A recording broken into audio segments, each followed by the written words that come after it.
Agora é comando raiz. A gente vai fazer o cilindro ir e voltar, avanço e retorno, sem utilizar CLP, somente a parte de comandos, tá? Até mesmo sem sensores. Fala galera do Curso-Circuito, beleza? Diego aqui. E na aula anterior a gente tinha visto essa atuação do nosso cilindro de dupla ação utilizando também uma eletroválvula de comando duplo. A gente fez algumas modificações no projeto e agora a gente está utilizando uma válvula com comando único, tá? Continua sendo uma válvula 5 duas vias, no entanto, com retorno por mola. E qual é a ideia desse projeto aqui?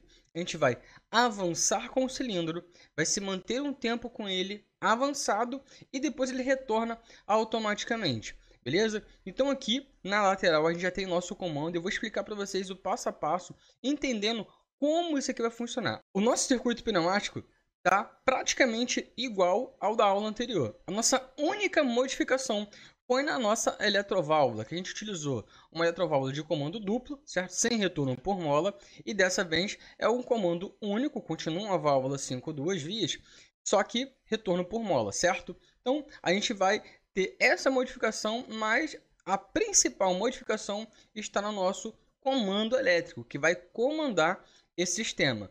Qual é a ideia do funcionamento? O cilindro ele vai avançar, obviamente, até o final do curso dele, vai se manter ali por um tempo e ele vai retornar automaticamente. Ou seja, ele não só vai e volta, ele vai e se mantém por um determinado tempo.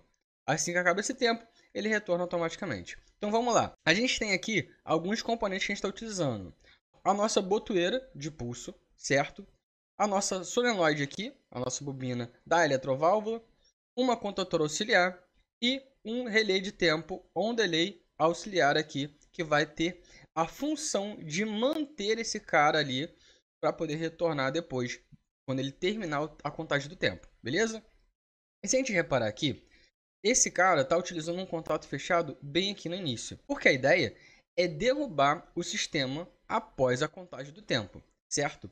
A nossa contatora auxiliar aqui faz a função para se manter ligado, ou seja, ela conduz um selo no circuito.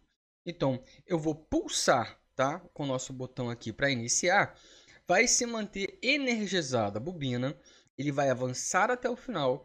Quando terminar a contagem, esse contato aqui ele vai abrir e vai desligar o circuito, fazendo com que o nosso cilindro ele retorne ao estado inicial. Vamos lá, apertei aqui. Fechou o selo, ele automaticamente já avançou. Tá contando o tempo aqui. Tá vendo que tá tudo energizado. Quando terminar o tempo, ele vai desligar o nosso circuito. E agora ele retorna automaticamente por conta da nossa eletroválvula. Beleza? Vamos de novo. Agora eu vou diminuir aqui, tá? Vou apertar mais um pouco esse carinha aqui. Vou deixar ele com 1% aqui, certo? Vamos lá. Agora ele está indo lentamente. E quando terminar essa contagem, vai dar tempo de ele chegar até o final, ó. Vamos lá. Ou não? Será que não? Ih, deu tempo não. Vamos ter que diminuir aqui, na verdade, aumentar um pouco aqui. Porque senão ele não consegue chegar, vamos lá. Ficou muito apertado, vamos lá. 5%, até melhor. Vamos lá. Pressionei aqui, ele foi até o final. Ele está contando o tempo. Quando terminar o tempo, ele se manteve lá na frente. Quando terminar o tempo, aí sim ele retorna. Exatamente porque eu tenho um cilindro de dupla ação, certo? Ele necessita ter ar, né, nas duas pontas ali, no caso, para avançar e para recuar, certo? E eu tenho uma eletroválvula que ela tem retorno por mola. Então, quando eu tirar a tensão desse cara aqui, automaticamente, por conta da mola, ele vai retornar o êmbolo para o local dele, certo? Porque o meu princípio tá aqui, ele sempre é recuado. Lembrando que eu posso fazer essa alteração. Eu poderia simplesmente mudar essas duas pontas aqui e fazer que o estado inicial do meu cilindro fosse avançado. Então seria diferente, certo? Então toda vez que eu acionasse a nossa bobina aqui, ele iria recuar e quando contasse o tempo ele iria avançar de volta. Então depende do nosso projeto. Esse tipo de circuito ele é muito utilizado em vases, telas de separação, sistemas de dosagem, tá? Só que obviamente a gente tem um circuito completamente fechado com automação, utilizando aí um CLP.